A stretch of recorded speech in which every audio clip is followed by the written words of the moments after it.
Hello guys, me and Mrs. Lane just wanted to provide a very clear explanation of what we're looking for in your non-fiction personal narrative so that you know what to expect and can get a good grade. First of all, I just want to emphasize the importance of this. If you look in your syllabus down at the grading breakdown, you'll see that 40% of your grades is writing assignments, projects, and presentations. This is your biggest writing assignment yet. It will be worth 32 points, which is way more than your last project, the notebook check, which was worth 20, and a lot more also than the name writing assignment, which was worth 10. So I just want to emphasize, this is a huge part of your grade this quarter, and if you want to do well in this class, you need to do well on this writing assignment. The answer to, well, how do I do well on my nonfiction personal narrative is right in this rubric right here that you've got. If you don't have it out with you, get it out and pause the video and come back once you have it. Okay, so let's look at this rubric and go through it bit by bit. First, there's the length and format portion. Basically, this is just saying that your paper needs to be long enough to really develop all your ideas. The required length is 2 pages, double-spaced, with 12-point font and 1-inch margins.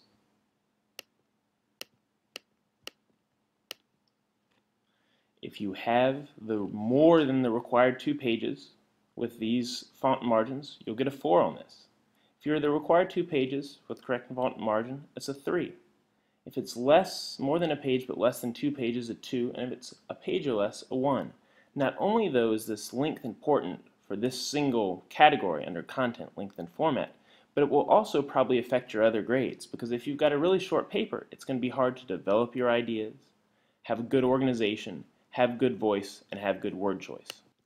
Idea development is all about having your paper flow smoothly from one idea to the next with lots of details, right? The more details you have, the better it is.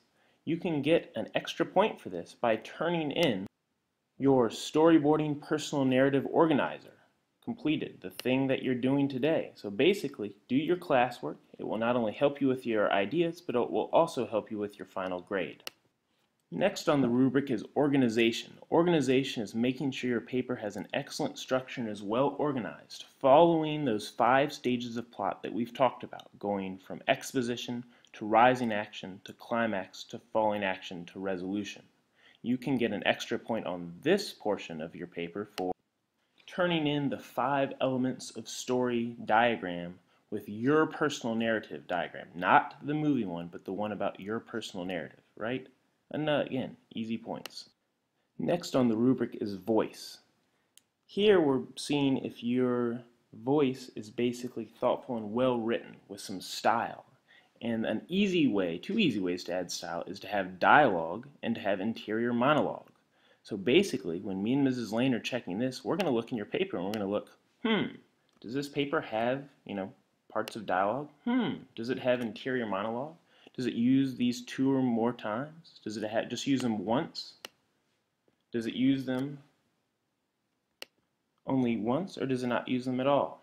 This will determine how good, whether you get 1, 2, 3, or 4 points in the area of voice. Those of you who completed a dialogue sketch last class, where on a separate sheet of paper you picked one of the plot points in your personal narrative and write dialogue for it, again, you turn that in with it, that piece of paper, it's an extra point. Again, we're not talking about the worksheet, we're talking about you actually writing dialogue for one of your scenes.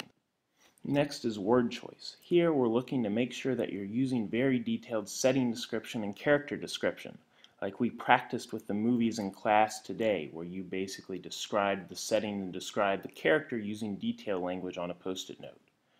Very detailed, 4. Few details, 1. Somewhat detailed, if it's for both, it's a 3. If it's just for one, it's a 2. The last content category is sensory detail. Sensory detail, we're looking to see if you're using imagery, which we've talked a lot about, and if you're also using other figurative languages like personification, simile, and metaphor. So if you include more than one use of each of these, that's a 4 in that category. The last categories are 4 categories under mechanics.